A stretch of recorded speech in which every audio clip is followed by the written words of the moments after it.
Kula menika pangarsa utawi pimpinan. Kula menika pimpinanipun perang. Nggih. Oh, ngono. Kula mentah sagung para naya praja, para nayaka, para kaneman ulah gegladen wiwit saking menapa menika lepasing warastra tanceping curiga ngembat watang wonten sak inggilipun turangga. Menika kula ingkang ngasta. Basamu apik. Inggih saestu kula. Pancen trae ngaluhur tenan. Mekaten Nek kae trah sapa kae? Kula trah pidak pejaranan. Duh, pejaranan dengkulmu padane kuda apa kancane tak tawapuk tenan. Kula saking wetan, Trah sapa? setelah saking Minak Gojing, anak Minak Jinggo. Oh. Ngoten. Akeh. Minak Jio. Minak Jinggo. Sanes Jio, Bos. Oh, Jinggo, nggih. Oh, iya. Kula ponane Dayun. Iso ndayun iki lho. Lah piye to? Kurang Minak Jinggo kancane Dayun. Masa dayen duwe ponakan kaya kowe kok. Pun pokoke nggih ngoten niku. Monggo nek dititik saka taun iki adoh banget Minak Jinggo iki jaman Majapahit. Nggih. Nggih. Lah kowe jaman saiki kok ngerti nek kowe ponakane Dayun. Anu maksude rentetane kula. Silsilah. Silsilahe saking Minak Jinggo mlebete teng kula. Pokoke ngoten niku. Oh, Nggih, ngoten. Iya. Menawi jenengan trah pundi? Aku Nggih. wadi tumraping akeh. Oh, berarti anak wong akeh. Lho piye ta kowe? Tegese iki ora pas nek disebut Ora kena dibelakake. Ora Oke. dibelakake. Trah kuwi ora kena dibelakake. Sorry. Omahmu cedhek Alas Purwa le. Leres. Menika Purwa menika tegese wiwitan, dadi kula niku pertama kali ning donya nggih kula niki. Oh, Banyuwangi. Banyuwangi. Oh. Juragan santet kula niki jane. Banyuwangi Alas Purwa ya. Purwa no. Purwa kuwi kudu wiwitan. diwudari dijelaske lho ya. Sing Nggih. diartekke nek Banyuwangi jane wong apik. Apik. Nggih. Nek ning tembung santet kuwi fitnah. Ngoten nggih. Kuwi mbledose jaman PKI karena wong Banyuwangi osing ki wonge kuat. Osing tegese ora to. Nggih, leres. Ora meloni kumpulan sing nyimpang saka anggering kautaman sing nglanggar karo pranatana negara. Nggih. Akhire dipitnah akeh tukang santet mongko tembunge Banyuwangi. Banyuwangi. Banyu sing wangi. Banyu sing wangi. Dadi nek Banyuwangi diarani santet ki Fitnah, Bos. Nah, Banyuwangi niku banyu sing dikai parfum. lah kuwi kok Iso banyu iki lho. Lah iya parfum mau wangi apa? Bakul minyak wangi niku piye Nggih, maksud. saking mriku, Bos, ngaten. Oh iya. Menawi lepat kula dipangapunten ngaten, Bos. Lho saya urung salah kok. Oh, urung kleru to. Ya diklerokne, Bos. Omahmu wot galih. What? Mboten. Sanes. Lah ngendi? Kot galih niku Lumajang. Nak kula menika Celuring. Celuring cedhake Gunung Serawet. Kok jenengan Semerap? Lah, Mesti duwe ning kono mesti. lho, labeku Iso. Mesti duwe dulur lho, Dok. kaya ngawur wae kok. Ning kono mesti. Gunung- Akeh kuwi dulure. Gunung Serawet kuwi rak dipotol pucuke diuncake tekan Alas Purwa. Lho, kowe yo ngerti to Saya sampeyan. ngerti ngadeg kok ngadeg. Ahli sejarah. Jenengan kok nggih ngertos to ngoten niku, Yo Bos? ngerti. Jangan karo- Pak Sun ki ahli sejarah. Dek iki gelem ngudi bab sejarah mulane ngerti apal kabeh. Oh, ngoten nggih dipotol, Ah. akhirnya disalap teng pucuk ya alas. Gunung Seraung Seraung. untuk dipotol pucuke diuncake dadi Gunung Seraung. Sing nguncalne sinten? Anoman. Lah, kok teko kono ora kuweju ana ngoten kono. Numpake apa ora bis harapan to, Dok, Bro? Wong si Sumpah, sejarah kok. kok iso. Lah aku ora roh kowe. Mas, Nggih. sampean ngerti tegese Mas Yuda tak takoni. Nggih, dawuh. Sampean rak duwe ilmu tuwa. Nggih, Sing diarani selo kok nganake bersih desa. nggih. Selo niku mongko nek wong Jawa golek selo selaning selo nek selo seselono artine sasi selo poso. Nggih. Posone Leren. wong Jawa manggon enten sasi selo. Sasi selo. Ngerti sampean? Ngertos? Nah, coba critakno. Wong Jawa menika kunci utawa syaratnya dadi wong Jawa niku dawuhipun para sepuh aja nganti mangan nang isor longan turu bantalan merang. Lho, sik kok angel iki. Ngomong apa to bocah iki? Kene iki nggone ilmu aja sembrono lho. Nggih, Akeh kiai sing wasis babagan kawruh. nggih. Maksudnya piye ta omonganmu? Wong Jawa niku aja nganti mangan nang isor longan turu bantalan merang. Tegese mangan nang isor longan ki longono nekmu mangan, kudu betah poso. Terus Turu bantalan merang ki mereme kudu sing ngarang-arang betah melek. Dadi- kuncine wong Jawa iku kudu betah luwe, betah melek. lara mah goblok. Bocah iki ora tau urip kok Mesti dibantah to. Ya iya tenan lho, Bos. Lah sampe ora turu ra mangane seminggu ya bosok mah. Lara apa? Ya romah no. Lara mah ki penyakit sing paling gampang tambanane. Lah piye Mas Teh? Penyakit apa? Lara mah. Pengen mari pindah gitu lho mah. Rien Bos, rien. Rien. Pinter bocah iki ora Rien, kena kok rien. apusi. Kok ngedan bocah iki kita. Lara apa? Aku mesti tak blosokne kok aku ganti mbok blosok niki piye jane? Lara apa? Lara mah. Pengen mari pindah gitu lho mah. Lah gitu lho mah. Dadi gak ning jane ning ngetan omah ben trek ndasmu. Dadi alun penak. Nesu. Ya ora ning ngono ngomongi tenanan lho Mas. Bersih desa ki tegese ngresiki jiwa lan ragane, lahir lan batine. Dawuhe Anandofatu minal iman, kebersihan adalah sebagian daripada iman. Mulane wong ki kudu resik lahire ya resik batine. Nek masalah peresian utawa masalah kebersihan nyonto aku. Apa lho Paling tidak aku nek wayah bersih desa omahku mesti tak cat, tak saponi. Lemari-lemari tak apa sulai, kursi-kursi tak sulai. Kowe nyapu lho ngomong ning kono ning kene. Lah nggon omah kuwi resik ra enek apa-apa saiki wisan. Mbok mari yo tak doli kabeh no ruwesi malan. Lah kowe nuwun sewu lho Bos, nek awakmu ngomong nggon resik, aku ki juragane resik. Kok iso ngono? Lho tenan.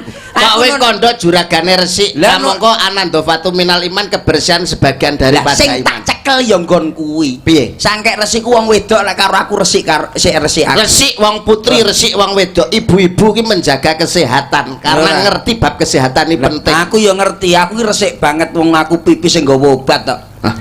Awakmu nek pipis Tak gawane obat. obat apa? Tak obat abitne lho Dek anu.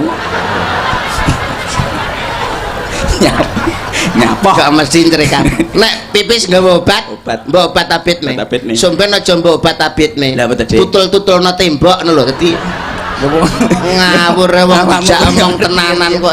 Lho ora ning ngono wong ki mbok nyonto aku Mas. Nyonto nggon ndi? Paribasan aku ki uripe ning biasa di Surabaya, nderek Pak Sun ndek kota-kota lain, tapi ndek omah delon. Apa? Aku ki mangsamu ndagel ngene iki ndagel ning omah kan petani tuladan aku ki Mas. Lah alah, wong petani awakmu gak sukses mbok pamerno ning kene lho. Tak aturi ya. Nggih. Kene iki rak kedunge kawruh gudange ilmu. Kedunge kawruh gudange ilmu.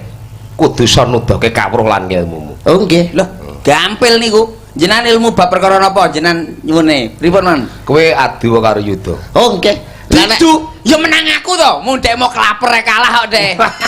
Adu ilmu nek bab kepinteran utawa bab adu ilmu nek kula kok mboten sombong mboten pamer. Wong Jawa niku nek landhep aja natoni, banter aja nglancangi, dhuwur aja ngungkuli. Wong sombong kuwi gak entuk. Lho nyapa lho sombong dhisik perkara melarat keri, Dek. Iki prinsipe apa? Wong kudu jiin lho kowe bocah kira karo.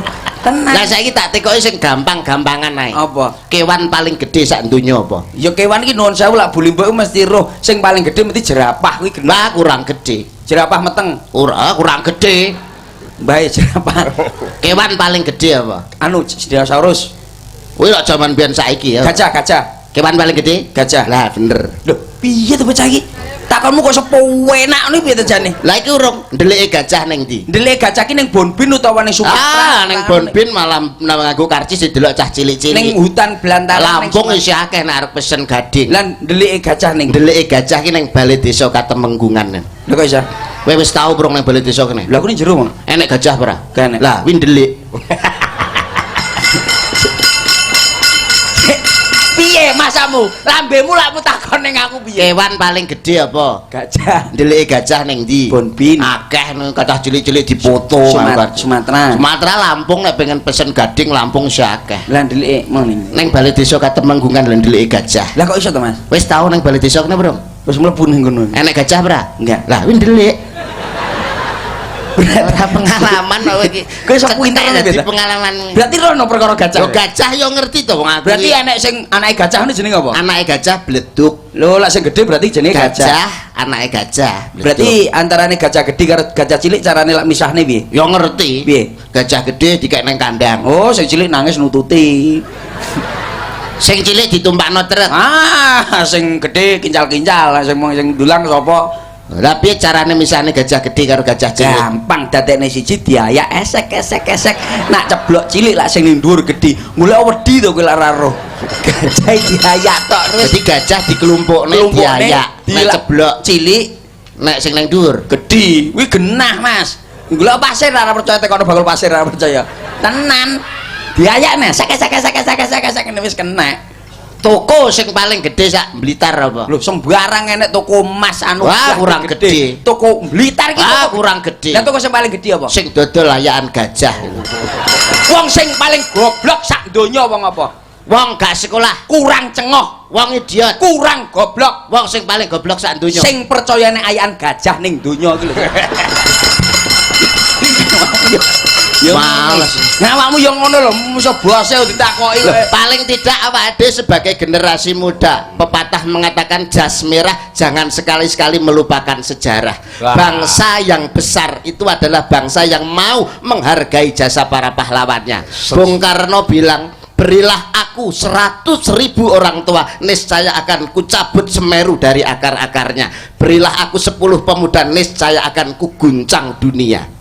Kuwi Pentingnya generasi muda. ngono ya. Awak kan sebagai generasi muda, penerus kemerdekaan, paling tidak persembahkanlah opo, kowe mempersembahkan opo kanggo HUT kemerdekaan RI. Lah ora duwe apa-apa belas kok. Kowe njaluk mau apa ta? Nyumbang kuwi ora kudu duit, Oh, ngaten. iso ego partikel, iso donga, iso apa wae sesuai dengan kemampuan. Awakmu sebagai seniman mengisi kemerdekaan dengan kesenimananmu, sebagai pegawai mengisi kemerdekaan dengan kepegawaianmu. Contohnya saiki deklamasi. Ora kudu nyoncong bedil. Awakmu jadi seniman ya kudu iso menunjukkan bagaimana lah kowe jadi seorang seniman. Jadi maksudnya aku kon nyapo. Aku ora ngerti kok. Lah kowe apa kok arep HUT kemerdekaan puisi apa deklamasi? Siap aku sembarang. Paling tidak Nek puisi percaya rajane ya, Cek. raja no. Tahu lomba ning Surabaya nomor Tahu nomor 6 kok. Nomor 1. Nomor 1. nek zaman biyen tahun 45 mesti berjuangnya lho. Oh, iki. Oh iya, heeh. Apa we? Bedil. Bedil matamu tanganku tak ngenek-ngenek. Lah wah. Kowe iki ngene iki mau perjuangnya mesti bedil kocolok. Lah paling tidak iki lho. Suara apa, Cil? Ah, mbokmu atuk nek kowe ketoke wae. Iki lho. Apa? Oh, bedil. Anu apa iki jenenge pistol. Lah nek iki film Rambo, iya, perang. Oh, ketok magic kuwi. Ketok magic. Brem. Brem. Lah nek iki. Oh, iya. Apa? Kembang api. Apa? Granat. Apa? Granat. Oh, ya pejuangan ya. Lah nek iki suara apa?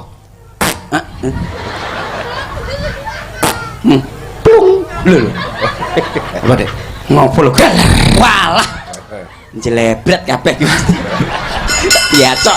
Ayo, Puisi oke siap. Mas Percil akan mempersembahkan puisi. Lah iya to dhisikno. Oh nggih, Siap. tak kei contoh. Contohna Iringan musik dek. diringi apa? Yuda iki kiai lho menang-menang. Ayo musik. Oke.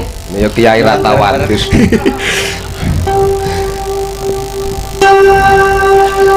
Lirik irangane Mas. Dengan lirik. Awakmu njaluk lagu apa? Loh, lagu yang nuansa kebangsaan. Kebangsaan, Oke. lalu Bandung utawa apa? Halo Bandung juga Siap, boleh. siap. Oke. Pahlawanku, Halo Bandung. kau korbankan jiwa dan ragamu demi mengusir penjajah dari ibu pertiwi. Lirik. Dari Sabang sampai Merauke, kau usir penjajah dari muka bumi ini. Tetesan darah dan keringatmu, tulang belulang yang berserakan menjadi saksi sejarah perjuanganmu, pahlawanku. Jasamu akan kukenang sepanjang masa. Terima kasih. Ilo pahlawan aku, Apa ya? juara aku puisi. Suara Oh, kuwi wah, lho. Jal. Iya. Apa njaluk apa? Pahlawan apa? Ya terserah apa kok Pahlawan. iso. Oke. Nadane sing penak. Oke ya. Wis. Omongno sik Cak Percil ngono lho. Baiklah para hadirin yang berbahaya. Bahagia. Rayak jempolmu apa tenan. Bahagia kita sambut penampilan deklamasi dari Cak Percil Su Kadeni. Gurine gak Lah jenengmu sapa ta? Deni kok Alah Kadeni no KTP kok iso. Iya, Pakmu tak leh tambir gelem kowe. Lewat sebuah deklamasi dengan judul Pahlawan. Terima kasih Dek Tambir. Pahlawanku. Abang biru lampune disco. Kau abang biru lampu di Awak disco. kuru mikir Oh, pahlawanku mikir bojo wae kuru. Bojo sing Ya ampun, mosok ndek bojo nempen. Pahlawanku jaluk disayang. Sing tuwek jaluk tak tuwapok tenan kuwi kemalan. Nembange sing sigrak kaya aku malah Dek. Oh, sing iramane Mares. Hit. Oh, oke, ya. Pahlawanku. manuke cucak rawa manuke cucak rawa cucak rawa dawa pahlawanku dawa buntute sing akeh ulune sing akeh wulune yen digoyang ser aduh penake tak tau bos non saya bos lah sing piye to karepmu sing piye aku sing piye ampun dek sing piye sing Indonesia oh lagu perjuangan oke ya baiklah ngono lho mangelek-ngelek aja ya dadine yo lho ngelek-ngeleki ya Yuda iki lagu perjuangan aja tenan lho iki oke siap Indonesia air beta tanah air beta pusaka abadi nan jaya Indonesia sejak dulu kalah selalu di puja bangsa di sana di mana oh. Dari rumah aku kamu takut aku loh di sana tempat lahir beta ibuku dewe kok isa lah iya tempat lahir beta awak mending di oh iya dibuat digendong dibesarkan bunda dimii barang bahasa Jawa tempat berlindung di hari tua pensiunan bisa pensiun dari tua berlindungnya pensiun tadi sampai akhir menutup mata innalillahi wa inna ilaihi raji'un kita wis bar pensiun kayaknya wis innalillahi lho lah ya menutup mata itu berarti meninggal dunia ngono lho Mas iki bahasa Jawa dan bahasa Indonesia Mas itu kira ana genduk suyin nggih suyin sing niki mesti ya lek Mas aku guyang-guyung ngeser ya kok anak sindan nanyaran lho lagi sik endi lho lagi bocah tak nek cah ndelok tak pacaki ayo gelem lho ini andeng Om Caplok cakep kene lho kowe iki kok hargailah seorang wanita 22 Desember hari ibu awakmu lahir saka rahime seorang wanita kudu hati-hati nuwun pangapunten lho bocange nuwun pangapunten Dik mboten ngirangi Subasita lan Trapsila kepareng badhe nderek pitepangan mbok bilih warga mriki dereng pirsa asma panjenengan anak asmanipun sinten Zuyin sinten Zuyin aduh ya ampun jenenge Suyin bocah jenenge Suyin aku raja ngenai bapak Saipul anu Mbak Suyin dalemipun pundi Mbak Tulungagung saking Tulungagung ya saka Tulungagung Dik sindene bakso saka Tulungagung anter-anter ngenai bapak Saipul iki lho bocah iki iso ngantek kaya ngene iki anu tindak mriki kula mau sareng rombongan nggih nggih sareng rombongan ya ampun bocah memang iso mbok keplak lho kaya sapa aku lagi ini kaya boy lho RCTI lah Dek iya pakmu kaya bayi anak garangan diem kolmu Dek Suyin tadi kesini sama siapa? Bareng-bareng sama rombongan alah bahasa Indonesia paling tidak kaya aku lho D minor Mas D minor nggih apa lho kuwi mangkat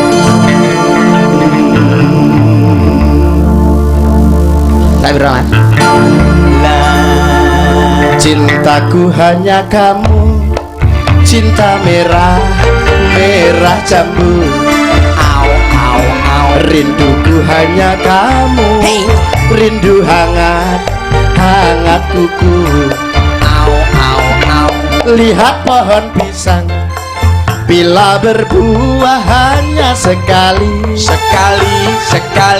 itulah cintaku yang takkan mungkin terbagi-bagi cukup kamu saja yang di hati aku tetap setia sampai mati Kentos kula Rin rasane remen kali kula oke bahasa Jawa ya gak apa-apa ya buat coba nih oke siap tresnaku karo kowe tresno abang abang jambu kangenku karo kowe kangen anget kuku deloken wit gedang yen to uwa metu ontonge ya bener iya deloken bocah prawan yen mlaku ning pasar nggawa maksudnya bakulan ku lho nyok bakulan sayur bakulan sayur ku lho niki Mbak ontong gedang ayo dipangan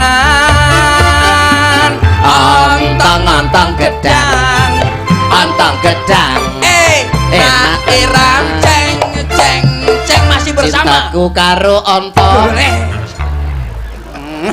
bocah Mas. bocah meneng niki diaturi napa Mbak eneng tembang langgam oh nggih eneng tembang jineman kuwi pundutan iki mau ora akeh pundutan sik ya Mas tak wacane sik nggih monggo ndherekaken kineke cangian kira bagiane sing wong seneng-seneng nggih Assalamualaikum warahmatullahi wabarakatuh. Waalaikumsalam warahmatullahi wabarakatuh. Badhe nyuwun lagu pucange lagunipun kanggo Rika lagu menika kula tujuaken kagem istri tercinta Sun. Assalamualaikum warahmatullahi wabarakatuh saking kula Pak Subandi Bakul Wineh. walah Pak Bandi ta dikirimne Bu Bandi mesti request lagu Birunya Cinta di aransemen campur sari Mawar Biru. Lagu menika kagem Ketua BPD Bapak Sukari, Ketua LPMD Bapak Pandi MPD, Bapak Ketua RW dan RT sedesa Temenggungan. Matur suwun saking kawula perangkat desa Temenggungan. Ngene Mas. wah tesih kathah nggih Bos Dek kata niki. Pun Sepengke kula waca mengke nggih. nggih Ya. kalih di waos Sik pisan kas Mas. nggih monggo ndherekaken Nyuwun kanthi lilanipun penggalih paring wekdal dumateng Bapak Guntur supados nderek nyekar. weh wah nggih Bapak Guntur Oh, tesih nggih, sang kesek ya. nggih Ya, Kepala Desa Temenggungan Pramono SE. Mas, nggih diaturke suwine sik kon jajal. napa niki Ana pundutan mau istimewa saka panitia. Mas istimewa satu Niki rada nebak saka gamelan. ngaten nggih Iso cil kowe. saged kula kalau contoh kan Jene istimewa tadi nyanyi banyak itu kau yang oh kotak teko lho kotak teko lah sok ngurusi kotak aku timbangannya nang kono nutupi lho Dek kau yang mempesona anggun senantiasa menawan istimewa kau membuatku jatuh cinta terpukau tingkah lakumu bikinku tergila-gila hop nah tadi nembangin ngono ya oke yo ngewas aku sir paling ning aku lah rupamu ayu aku seneng Jajal nak kaya ngapa? Tes, Saiki tes, suyin. tes. Sik Mas, kene kok nyorong banget suarane Wan. Tes.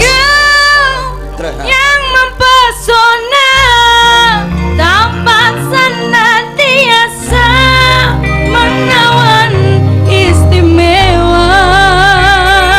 Salam. Kok digedepi. Napa? Istimewa. Ah, cek kowe. Oh, niki gentenan. Nyapa? Ora dik. Nek gak usah wedi karo om cakep. Kok iso sowo motok yo opo to? padune pengen demek kok Pengen. Yo, kaya ngapa? Jajal. Kau yang mempesona tampak senantiasa menawan istimewa. Pangune rada rono kok ndaro panggung, rada rono. Betul. Raterene. Iki bare yo ngenek-ngenekan bar iki nyapok jane.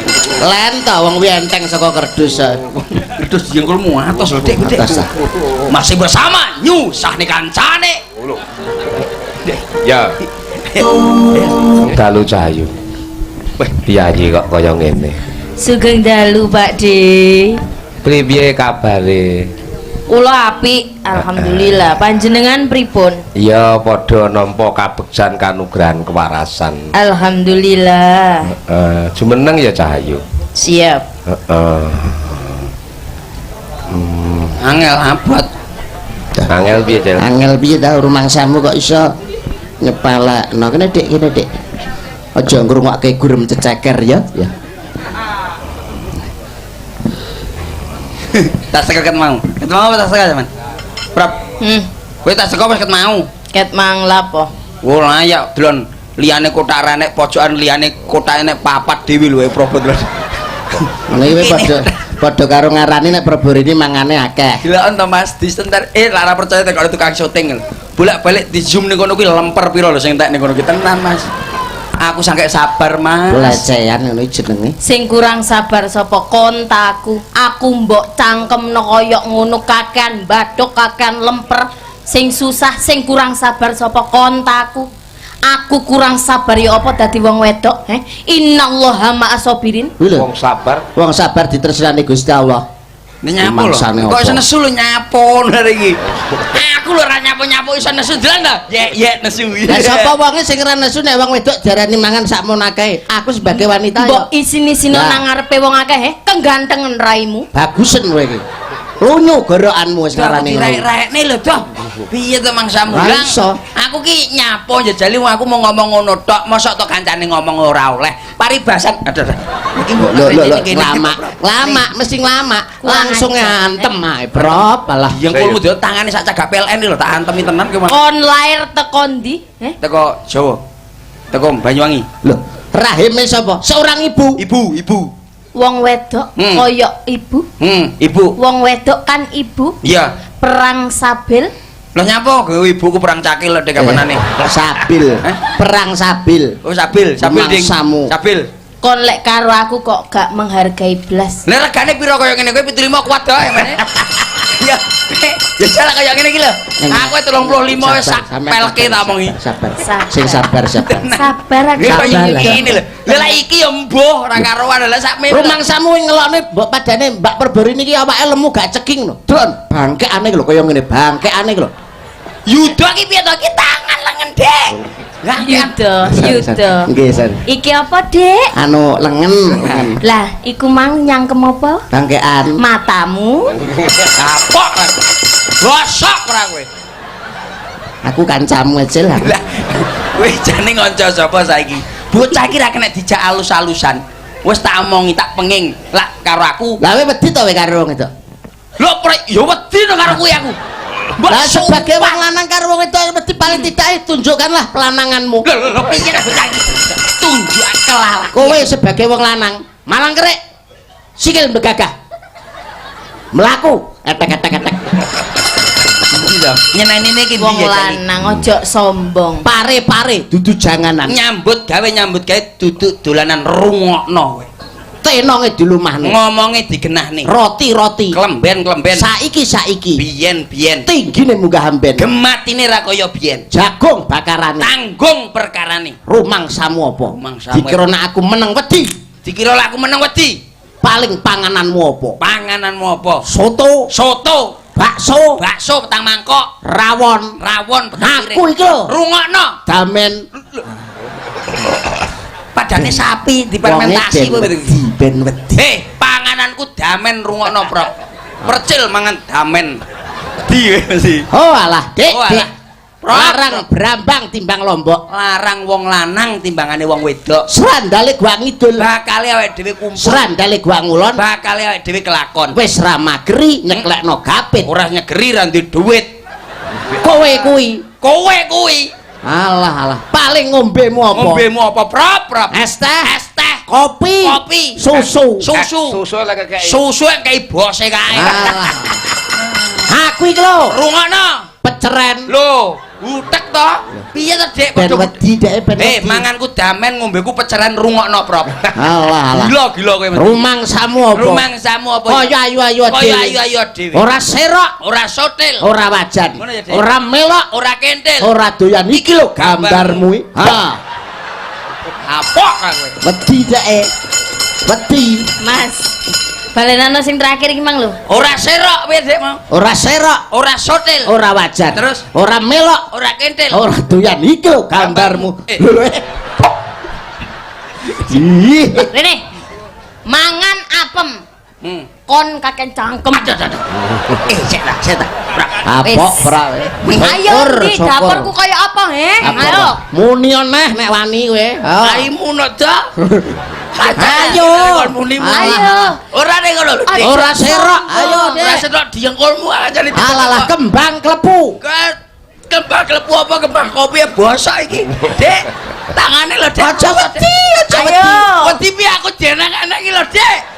Dik ta tulungan ta Dik. Alalah, langsung jerot ngono lho, Prap. ayo Lho. Sik Prap, sik tamung, sik sabar. Ayo. Kembang klepu, Dik. Ora loro. Kembang klepu. Ora lorong ora sambekan ora loro diengkolmu yo piye. wong lanang senengane sombong Sombong ya kaya kowe kuwi. duduhno ngene-ngene Duduhno ngene-ngene. Hah? Alah. Eh, Tumbak cucukan kowe iki. Kowe kuwi lho sing tumbak cucukan. Kowe melok grup dinyok-munyok. kon pisan Mau melok kene kok. Aku sing menang tak eloki pokoke. Enggak.